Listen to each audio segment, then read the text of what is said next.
আসসালামু আলাইকুম বন্ধুরা, কেমন আছেন? আশা করি ভালো আছি। আমি আল্লাহর রহমতে ভালো আছি। এই তো আজকে একটা রেসিপি নিয়ে আসছি অন্যরকম। আজকে পানি ইলিশ কীভাবে রান্না করে বেগুন দিয়ে সেটাই দেখাবো।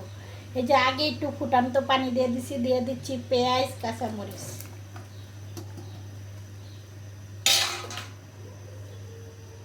দিয়ে দিচ্ছি পরিমাণ মতো লবণ, দিয়ে দিচ্ছি একটু জিরার গুঁড়া, দিয়ে দিচ্ছি ধনিয়া গুঁড়া,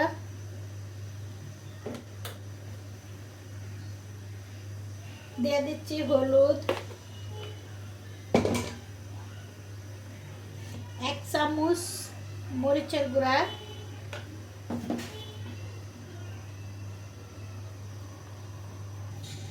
এখন এটা নাড়াচাড়া দিয়ে দিব। আর দিয়ে দিব কাঁচা তেল।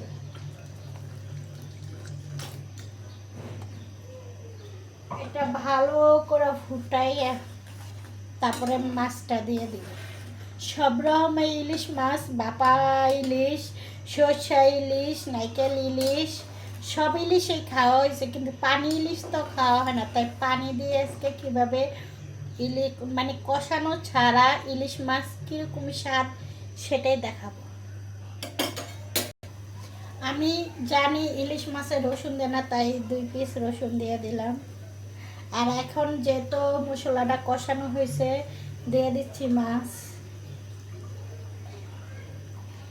অল্প দিছি, কারণ মাছ এভাবে 3 পিসই দিছি।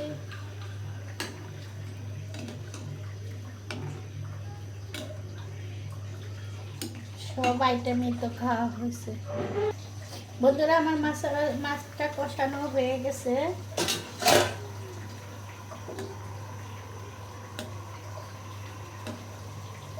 যে যেখান থেকে দেখছেন আমার সাবস্ক্রাইবার ভাইয়েরা, আমার ভিউজাররা, তাদেরকে আসসালামু আলাইকুম। সবাই আমার লাইক কমেন্ট শেয়ার করবেন, সাপোর্ট করবেন। আমি দিয়ে দিচ্ছি বেগুন, কারণ আপনাদের সাপোর্টে আমরা উৎসাহিত হব।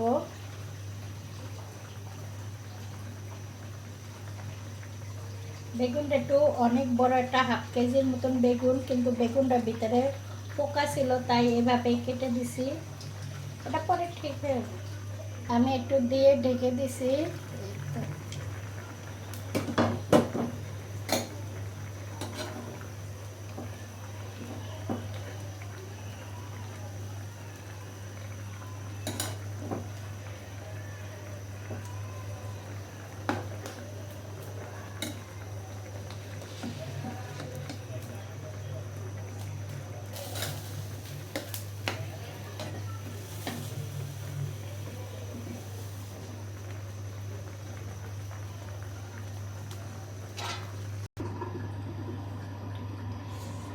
আমার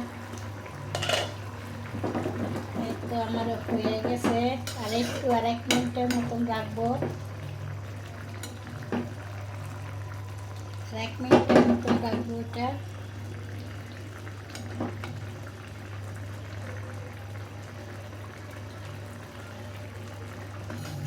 যে যেখান থেকে দেখছেন আমার চ্যানেলটা লাইক কমেন্ট শেয়ার করে দিন। আপনাদের সাপোর্টে আর কেউ অর্ধেক ভিডিও দেখবেন না, ফুল ভিডিও দেখার চেষ্টা করেন। কারণ আপনারা যদি না সাপোর্ট করেন, আসলে সাপোর্ট আমরা পাবো কোথা থেকে? আপনাদের জন্য এক এক রকম রান্না করার চেষ্টা করি দেখানোর জন্য। বন্ধুরা, আমার মাছটা হয়ে গেছে।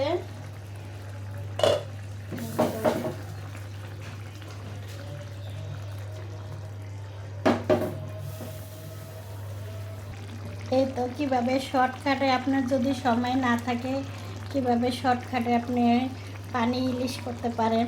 এভাবে পানি ইলিশ বেগুন দিয়ে কীভাবে শর্টকাটে করতে পারেন। আমার এইভাবে রান্না করার কারণ হয়েছে এই যে মাছটা ভাঙে না, সুন্দর আস্তে আস্তে থাকে, এই জন্য মাছটা এই যেভাবে রান্না করা। দেখেন বন্ধুরা,